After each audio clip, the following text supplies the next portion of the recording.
The Scions of the 17th Airborne Division are honored to have Richard Weaver as our guest and travel companion in our 2021 trip to Belgium and Germany. Richard served in the headquarters of the 17th Airborne Division, and we are here today to ask him a number of questions about his experiences, not only in the Army, but before and after the Army.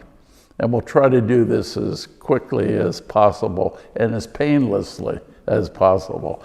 My first question is a really easy one. When were you born? 1924, July the 25th. July 25, 1924. And how large was your family? 13 kids. Oh. My mom and dad, 13 of us. And how many boys, how many girls? 8 boys and 5 girls. Well, did any of your brothers serve in the military during the war? 5 of us. All you did? Yep. 3 in the Army, 1 in the Marines, and 1 in the Coast Guard. Oh, a Coastie. The 3 that were in the Army, were they serving in Europe or Europe and the Pacific? One served in the South Pacific, and the Marine served, they called him back, which they told us if anything happens, we could all be called back. Huh. As you know. Yeah. They took him back in. He served in China. He wasn't a happy camper. No, that's not a good place to be. When did you join the Army? Well, I volunteered when I was 18.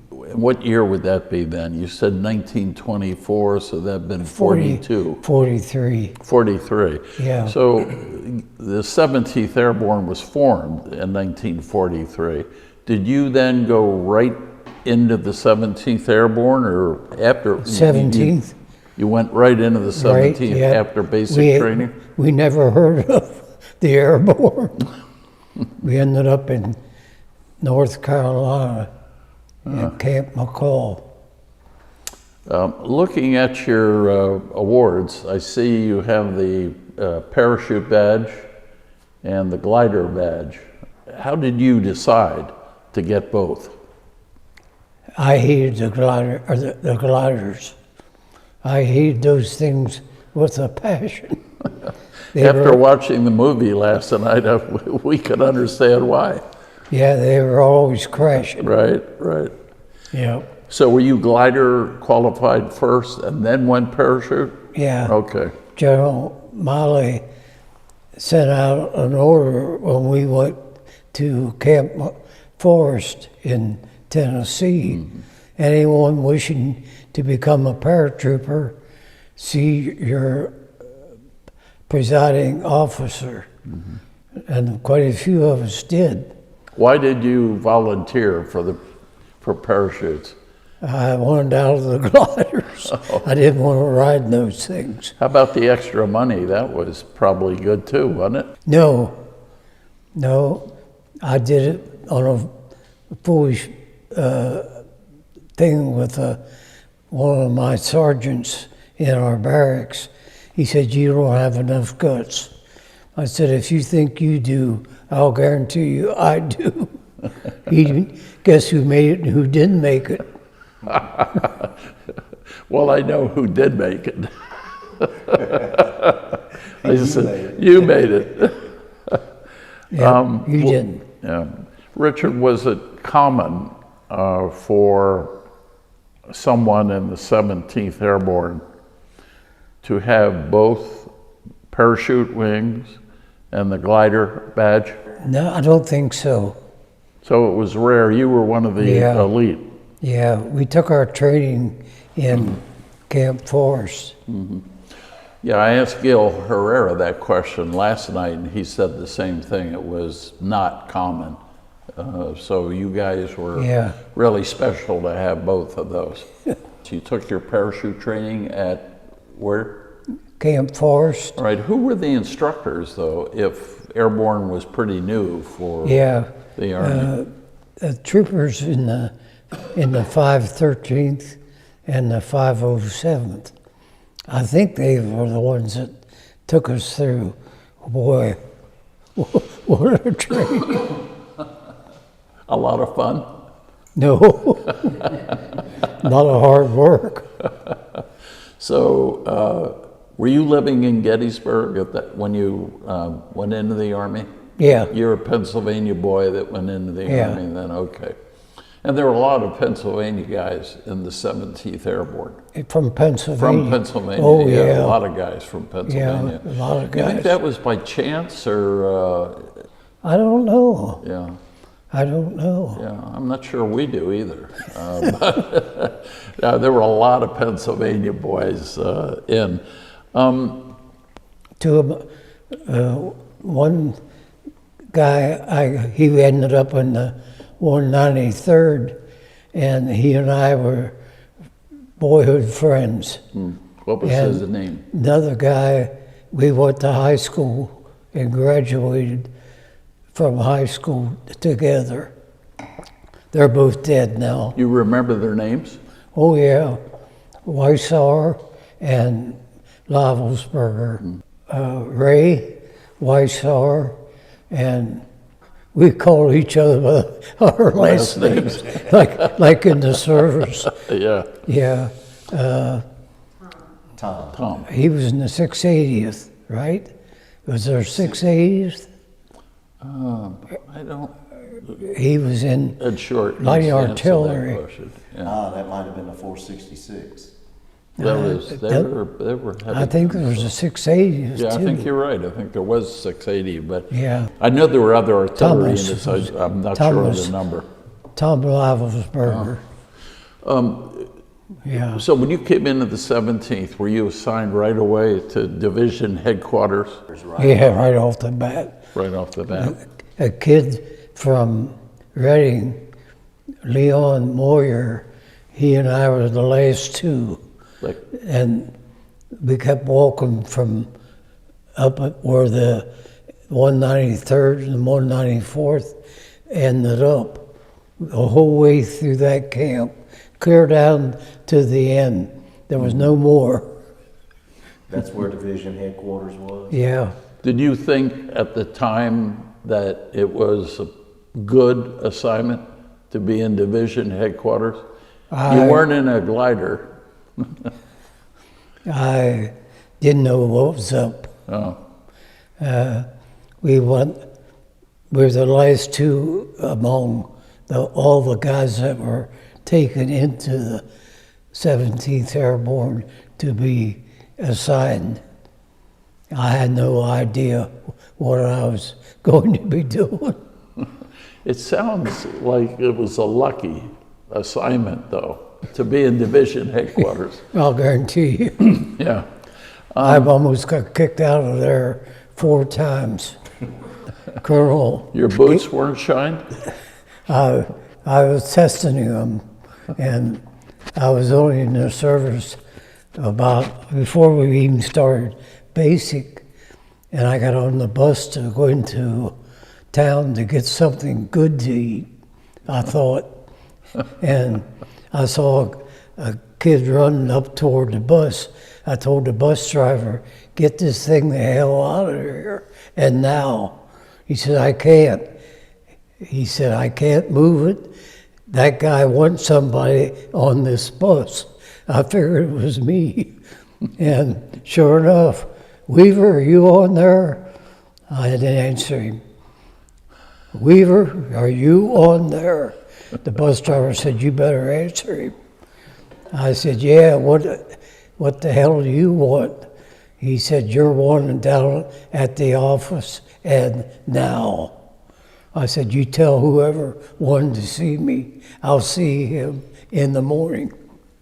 That didn't go over. I met my captain and major and the colonel. The colonel had some words for me. Why did they call you down? I still don't know why, but I got a good butt chewing, I can tell you that. Was insubordination part of that? You better believe it was. That wasn't the first time. I mean, that wasn't the last time. You said you told me the other night there were like 4 times. Well, I went on furlough, and we had a Mr. Deere. He was a top sergeant, and they made him an officer. I forget what the heck we called him. I came home on leave, and when I went back, Mr. Deere knew I was going.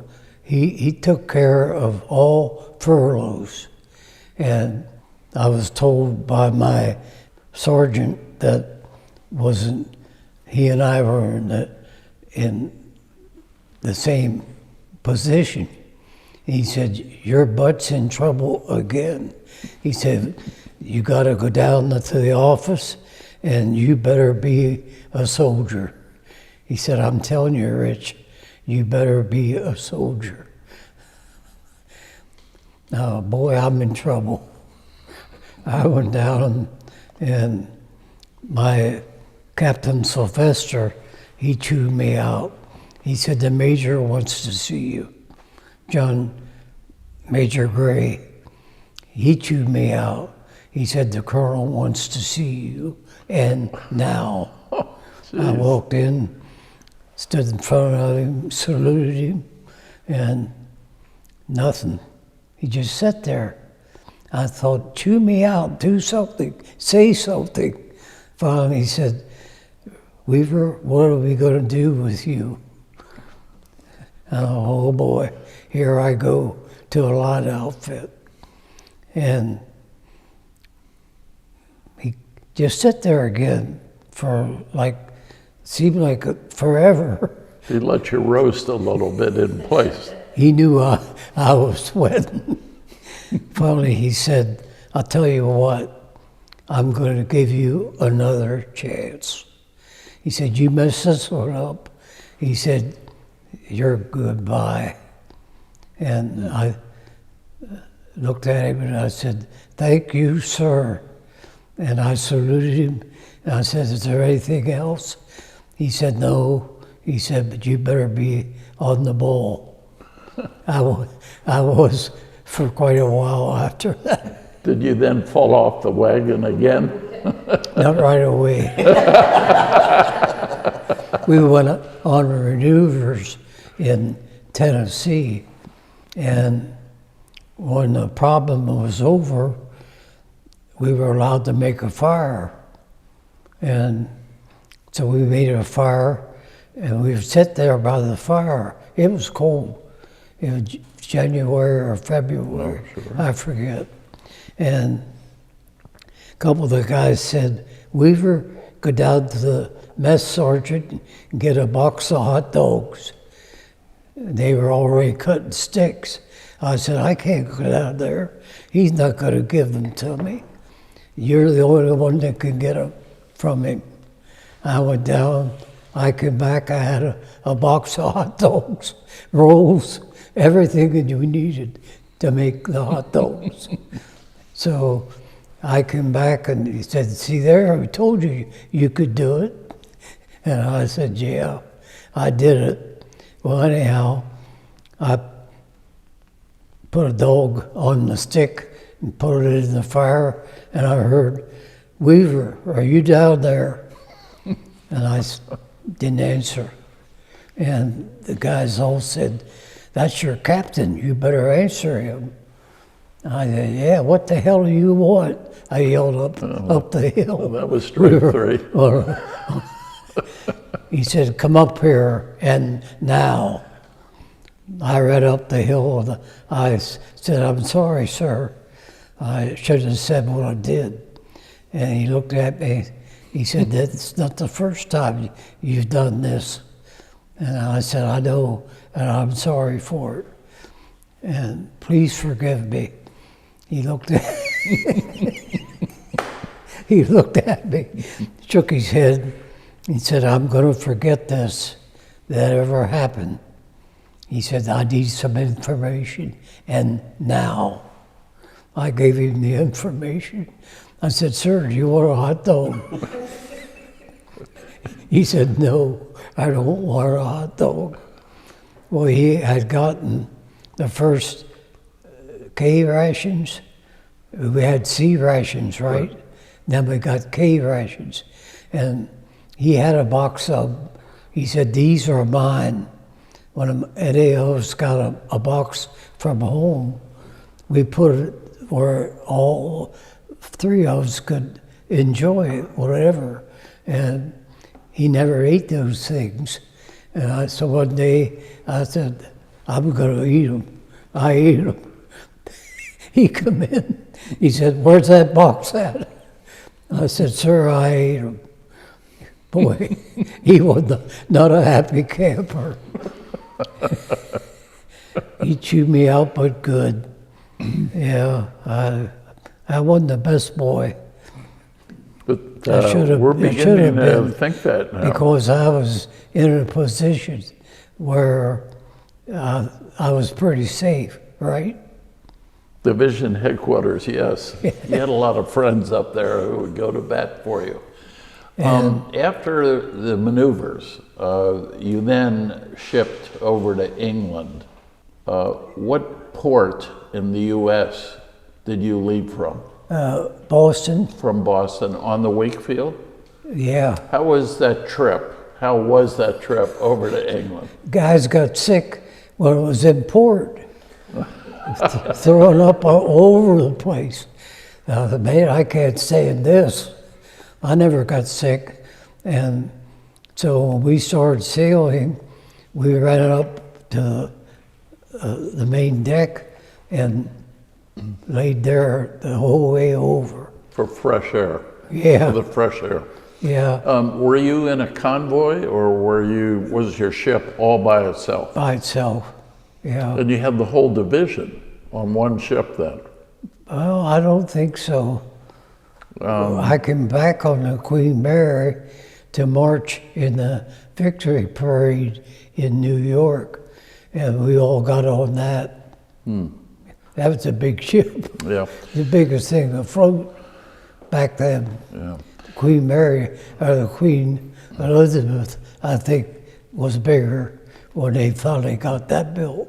When you arrived in England, were you bivouacked in tents or barracks?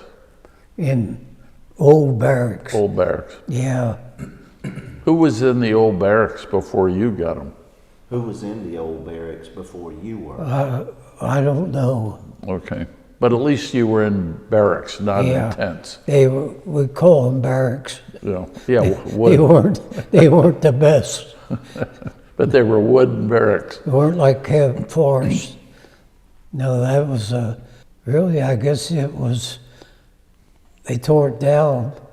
You went there, right? Talking about Tullahoma? Huh? Talking about Camp Tullahoma? Forest. Yeah, Yeah. Camp Forest. Yeah. When the Battle of the Bulge began it began on December 16th. Yep. You guys were scrambled and flown down to airfields in Yep. France.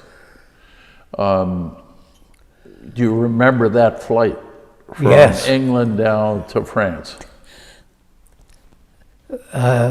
We were standing waiting. The C-47s were lined up in a big field. And when your turn came to go, you better go. And there was only 3 of us in that plane. Wow. And I got inside, and there sits a Jeep and boxes of ammo on both sides.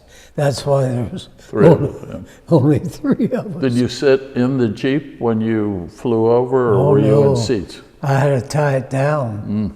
The captain of the plane said, "You got the stripes," and the other 2 guys were from the south. And I said, "Do you guys know how to tie knots?" we only ever had 1 day of tying knots. They said, no, we never, ever tied any knots. And I had to tie that thing down by myself. And then I could hear the planes taking off in front of us. The captain came back and he said, you got that SOB tied down? I said, no, sir. These guys don't know how to tie a knot. He said, get that damn thing tied down, and now. Well, his assistant came back a couple minutes later. How you make it out? I said, I'm trying the best I can. He said, here we go. He said, we got to go. Down the runway we went, up, boom, up, boom. We were way overloaded. Overweight. With ammo. Mm-hmm. Yeah, and he gave her all she had, and we tipped the top of the trees. Wow. If just 3-4 more feet down, You wouldn't be here. I wouldn't be here. I said, son of a gun, this war's hell. We got to France, and they put us on tractor trailers, if you will. What do they call that? The Red Bull Express or something like that. Black boys drove those, and they piled us on there. You couldn't fall off. They had little 3x4s in the holes, to hold the post, keep the post there, and then one rope around it. And I'm short, and boy, the big tall guys were not saying church music. They were freezing. And I crawled in among them. I just can't imagine 17th Airborne troopers singing church music often. Maybe when you get out, but not in. No. Now the good news, though, is because you were shorter, you were warmer probably. Yeah. Their heads were in the breezes. We got into, I guess, a Quonset hut, or I don't remember. And again, we couldn't sit down if you wanted to.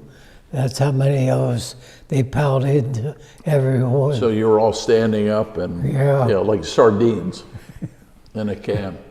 And Lieutenant Ballhagen, he was trying to find me. And finally he found me, and he said, I need 3 volunteers to go for ammo. I said, I'll go. 6-foot guys said, don't go, you'll get killed. I said, I'm not staying with you, ball babies. That's exactly what I told them. So this was when you arrived in Morant? Undoubtedly. Yeah. When you arrived there, then I think you moved up to Humant. All of these places we visited, I'm not sure you remember, but I know 17th came into Mohret, M-O-H-R-E-T, and then walked up to Humant, and then there were some engagements there, and then Dead Man's Ridge, Flamerge after. Where was division headquarters during the Dead Man's Ridge? I have no idea. Okay. But you were behind them though, right? Yeah. Yeah, which is good. That was the good thing about being in division headquarters. Well, I found out that General Miley was, we thought he was out to make a name for himself. He was hardly ever back in reserve. In the rear. Yeah, he was always out front. He was out front. Leadership by example. You better believe it. Yeah. We went to, when we got a real good meal one night, and we knew something was up. I ate mine, ran down to Captain Sylvester, my captain, and I said, I want to jump in tomorrow.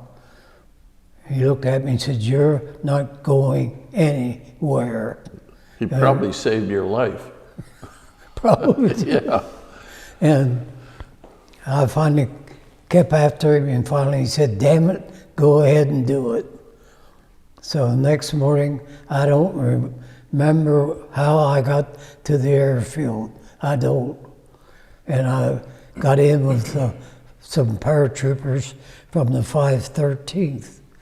And they looked at me and said, "Who are you?" I told them. And by that time I heard, "Weaver, get over here, and now." It was my captain. He got out of bed, got a Jeep, and Came come down out. and got you. I don't know how in the world he found me among thousands of guys, but he found me. And I ran over, and he said, "Get in this Jeep and shut up." Now, this was varsity you're talking about? Oh, yeah, I'm on sorry. varsity, okay. Yeah. But what I remember most about the Battle of the Bulge, we knew that we were going. The fog was supposed to lift on Christmas Day. And they put us in Quonset huts, like I said. And they gave us little prayer books about that square. I don't know if you ever saw them. I haven't. And it was only of the Gospels. That's all the little Bible was. And somebody must have had a cigarette lighter and read the Gospel of Luke on the birth of Christ. You could have heard a pin drop in there. Nobody said anything. And then when he finished, somebody started singing Silent Night. So, right. We all joined in, and I don't think it was ever so that good. I'll never forget that. Richard, was this during, now are we back to the Battle of the Bulge? Was this during the Bulge? Yeah, the night before. And Okay. like I told you, the next morning, I was in charge of tying that Jeep down. So was it Captain Sylvester who pulled you off of the plane Yeah. in varsity and said, "You're not going"? Yep. So how did you then they all took off. Did you fly to the west bank of the Rhine? Because you told me that you actually drove over to Wesel. Yeah. And the division headquarters. I don't know how you got ended there. up doing that, but Yeah, I'm not sure I could figure that out either. That'd be a long drive from. it was cold. And it was cold, so it was Reims. Well, Right. it was March now. Now we're in March for varsity. So you left the airfields in Reims and then drove over to the west bank of the Rhine while the guys were flying over you. Yeah. And then you came by vehicle across the Rhine. How did you Yeah. cross the Rhine? Yeah. On a pontoon bridge? No, they laid a pontoon bridge across. Okay, so you drove across in a vehicle, Yeah. and Miley was already there. Yeah. Okay, so you went to his headquarters in the field. And what we heard the other night was varsity was really only 2 days. As a matter of fact, the entire division accomplished their objectives in 4 hours, and that's where the 4 Hours of Fury book title came from. So after varsity,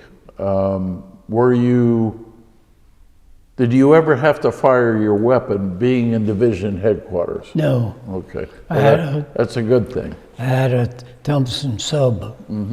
Never fired it in combat then? No, You're lucky. I should have fired it.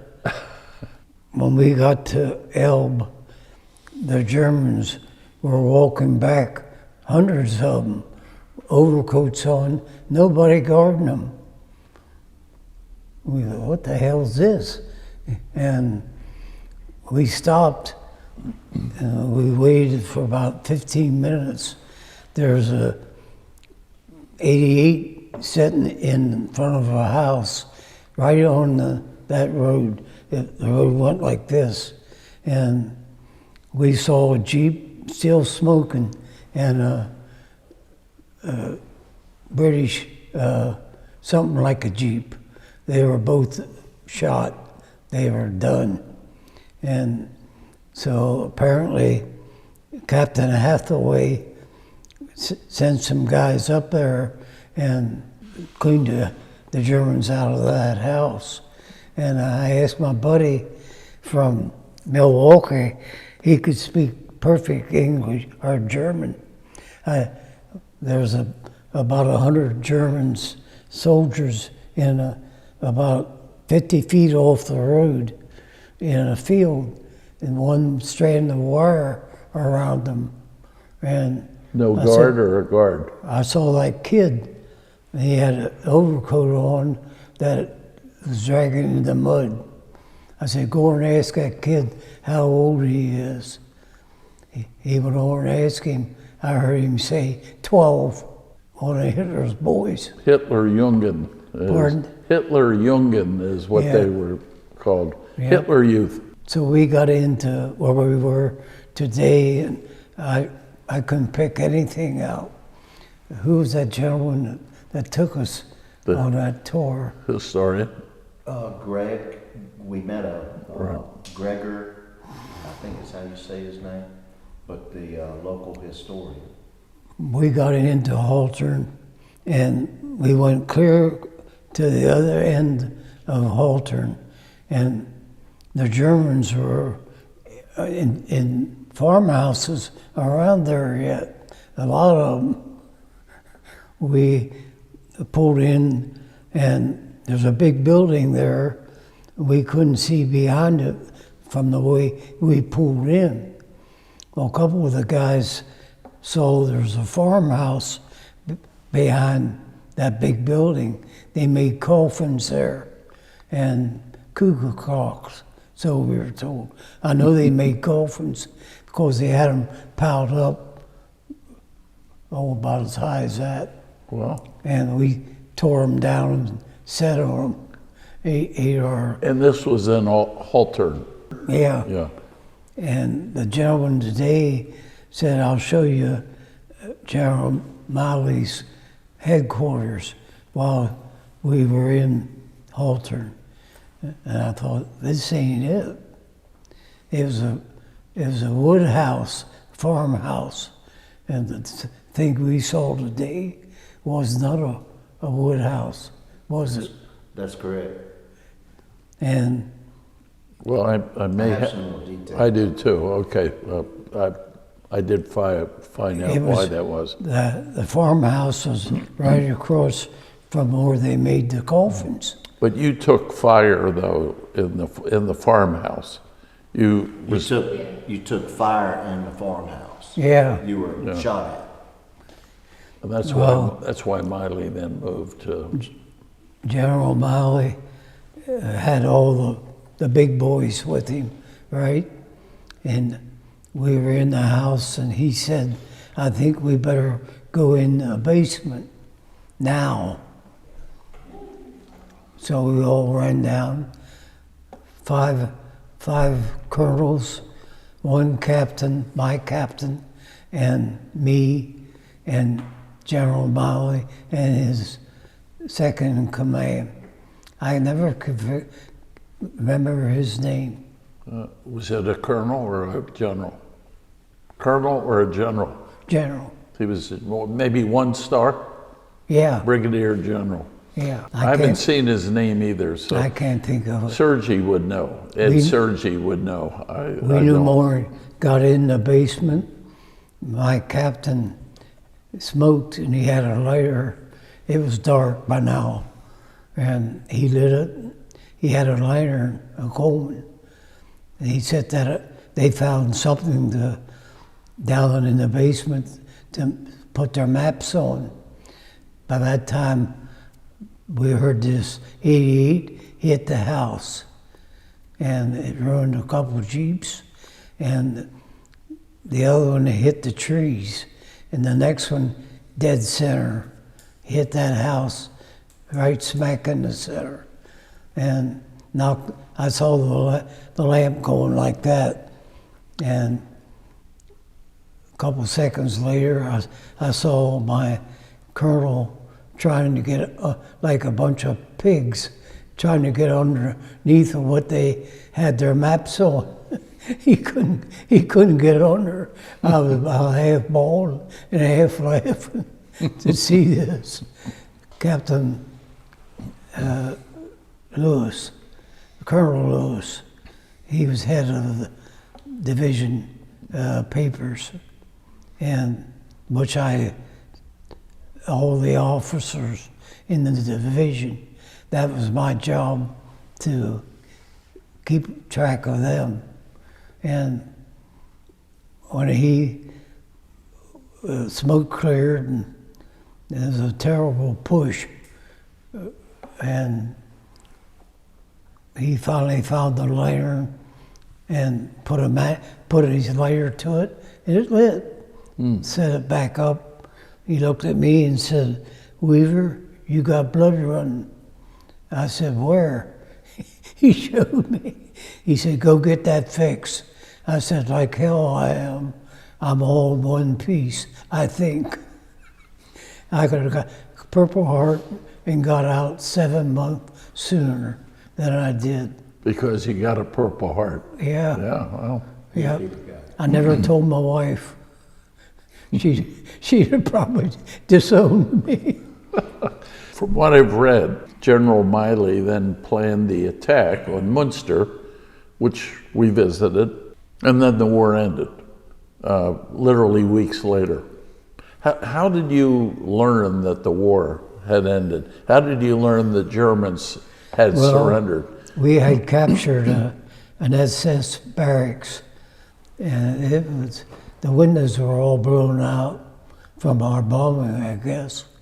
The guys had little radios, and they yelled, "The war's over!" And I said, "You've got to be kidding." And it wasn't. It was over. Yeah.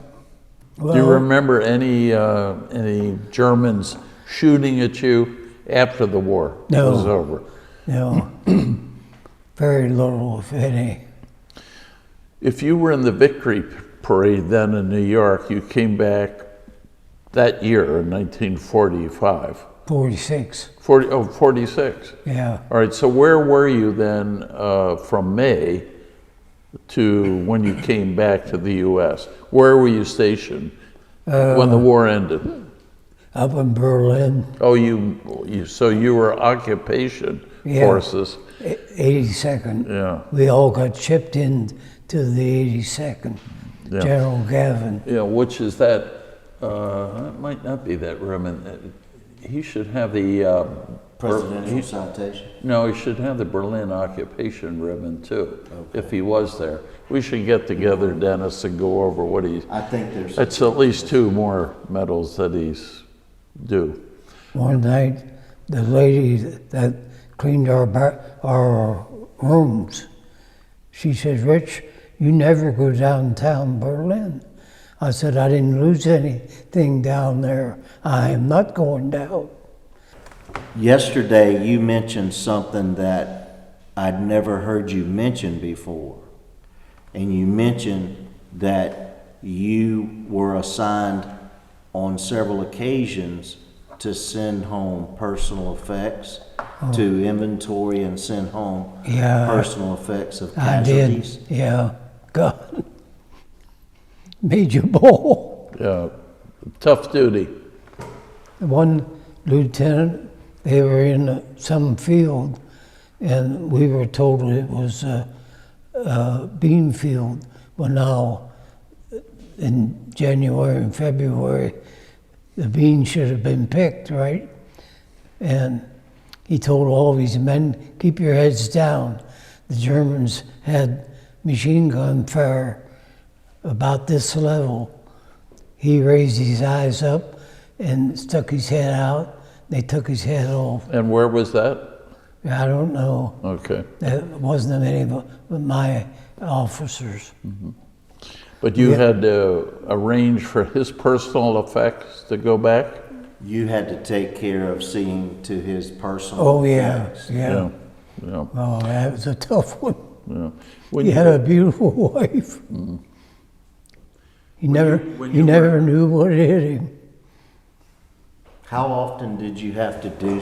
How often did you have to do stuff like that? Quite a bit. Yep. When you were in Berlin, what were your duties in Berlin? The same as we did other places. One night I was in CQ, charge of quarters, which I got a lot of. I don't know why they picked on me, but I think we all do, Richard. Hearing your stories, I think we know. 4 o'clock in the morning around there, and somebody's shaking the hell out of me. Soldier, wake up, wake up. Soldier, wake up. Kept pushing and shoving me. I was on a cot in our, where the CQ always had to be. And finally I woke up a little bit. I got up and I looked. It was General Gavin. No, say what you said before. You're self-editing. Say what you said first. What the hell do you want? Boy, I come up out of there. And I stood at attention. I said, I'm sorry, sir. He said, I got what I deserved.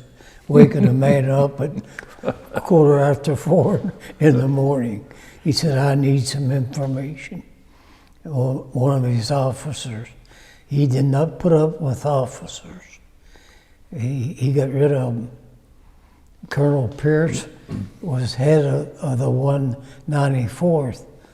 And before we even had basic training, he walked in one day and I was walking out. It was still outside. I had my left hand in my pocket. I saluted him. Boy, did I get it. With your hand in your pocket, you saluted him.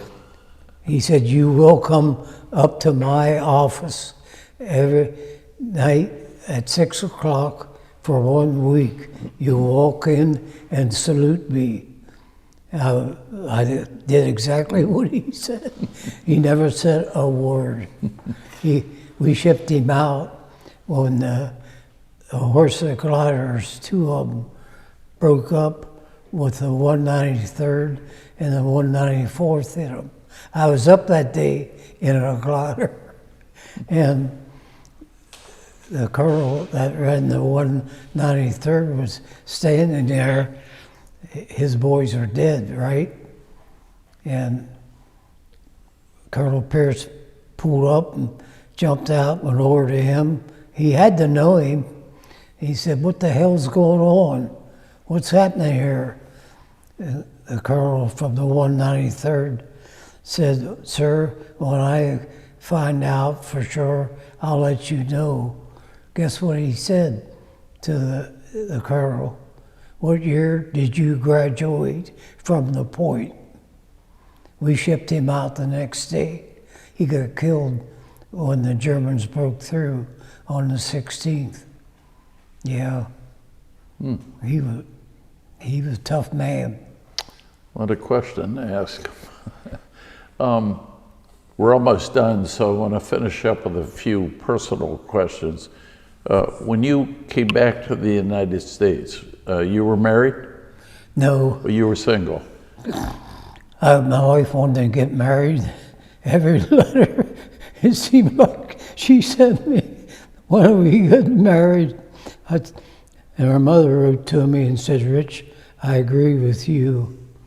She said her husband, Gene's, my wife's dad, she said, the mother said, I agree with you wholeheartedly. And wait till it's over and you come home to get married. Were you engaged when you were in Europe? Yeah, oh Okay. yeah. So she would write you when you were in Europe saying, when are we going to get married? And you said, I'm kind of busy now. She said, you tell those idiots down there. Tell those to let Germans you, to let surrender." you come home.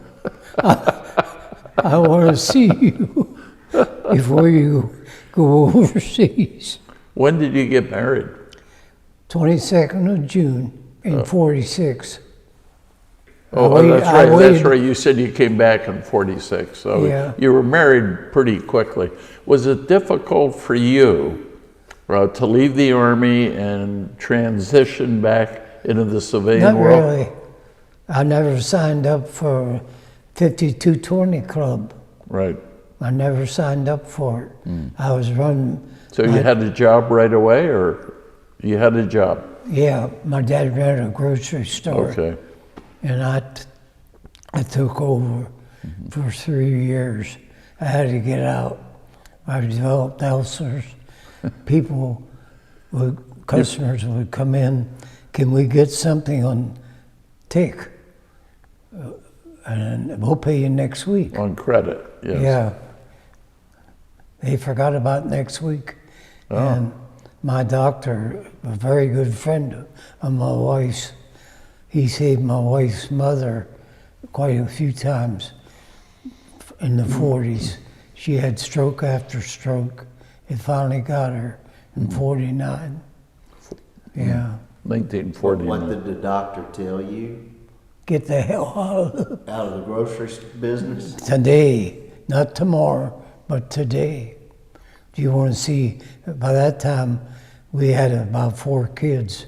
He said, you want to see those kids grow up? Get out now. I told my dad, and he worked for the post office, and he said, well, if that's what you got to do, you got to do it. I quit. Yeah. And then what did you do for a job? I went into the plastering business. Into the what business? Plastering. Plastering business, Yeah. okay. One time I had 23 guys working for me. And you did that then for the rest of your working career? You did that for the rest of your working career? Yeah. Yeah. We're almost out of time, so I'm going to ask you a couple closing questions, really about this trip. Did you enjoy this trip? And what was the best part of the trip for you? What was the best experience you had on the trip? I just enjoyed every minute, moment yeah. of it, believe me. Was there one thing was there one event that we did during the trip that you really enjoyed? For example, visiting the kids in Bastogne. Those kids were great. They were great. They treated you like a rock star. They sure did. I mean, they just surrounded you. And what's so interesting is how their grandparents passed down, who were in Bastogne during the war, passed down their memories and thankfulness to the Americans for liberating them, to their children, Yeah. who then passed it down to their children. We don't find that in the States. That's where I was going with my question. That's exactly right. I mean, these kids over here are so thankful Yes, to be liberated. I'll tell you, the Belgian people are the nicest people we met. The French and the English. Right. No. Well, the Germans haven't, they're a little different too, while we've come here. But tomorrow, of course, we go to Brussels, our last day on the trip, and then we all go home on Saturday. But you have been a remarkable travel partner for our group. You've stayed right with us. We've tried to build a little more rest time into the schedule this time, and you were a ready, willing, and able trooper on this trip. You did really well. Oh, I loved it. Great. It's not over yet. We have I more. know. We have more surprises for you. So, so like tonight and tomorrow night, we have a surprise. We have a surprise tonight and then one tomorrow. So you're not done yet. On behalf of the Scions of the 17th Airborne, thank you very, very much. We're honored to have you along with us, and hopefully you'll be coming back with us Aye. maybe next year even. We think we may come back next October. We're I going hope. to have a monument, really a big monument, Yeah, erected right out on the lawn across from the bench that's out there. Doris Rose Friday sent me a picture of the 17th Airborne. Do you know her? No, I don't. Oh, she's. Oh, Rose. You said Yeah. Rose, of course, yes. Of course I know Rose. We became. I missed the first name. I met her for the first time and only time up in Reading this past June. Quite a lady. Well, we're all volunteers, and she volunteered to be our veteran liaison. I mean, to stay in touch with our living veterans, and that's her job. Yeah. And she loves it, of course. We all have different jobs. Good at it. My job was to arrange your airfare to come on over here. So, Oh, thank- family members, do you have any questions that I didn't ask that you want to ask him? Certainly there'll be one or two that'll come to mind after the fact. But I guess the biggest thing for me, and I'll let Eileen speak for herself, is I really truly understand more of the emotional connection for my father-in-law. To have done what you did. Everybody has a role and a part to play, and you did it, and you did it as a volunteer, so it's not so much a question. You were a citizen soldier, not a professional. You volunteered, you did your duty, then you came home. Yeah. And that's, that's exceptional that you would be able to do that.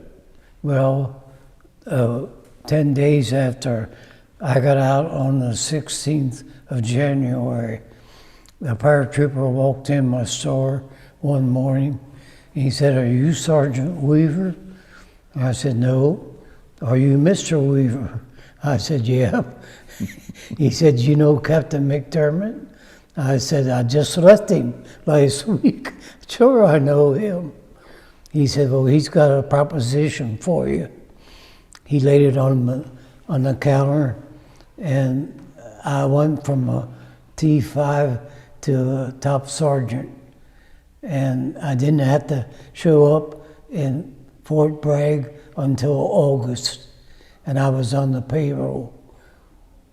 Yeah. Until August. And I turned him down.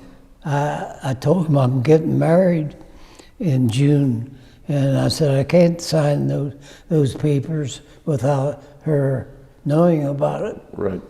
And he said, I can understand that. He said, I'll be back in 2 weeks. He came back, and I turned him down. I didn't want my wife to have to put up with me under those conditions. And 1996, I came home from work, and my wife said, "You'll never guess who's here to see you today."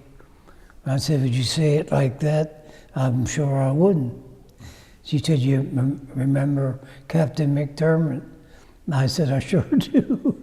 You and I, and he and General Gavin were like that. During the Battle of the Bulge, he told me that he and General Gavin would grab their M1s and go out looking for rabbits. Not rabbits, Germans. He was nuts. He was a good man, though. I guess he was. Well, it's time to get into the chow line. It's about 5 minutes before dinner. Again, thank you very much for your time and really some great stories, which is why we're doing this. Yeah. So thank you very much. Thank you, guys. Thank you, Richard. Yes, sir. I very appreciate everything that you have done. Well, let's do it again next year. I hope. I'll have to talk to him upstairs. That's an order, by Well, the you way. do that daily anyway, so throw that in there. All right, thank you very much. Thank you. You did good. Thanks, guys.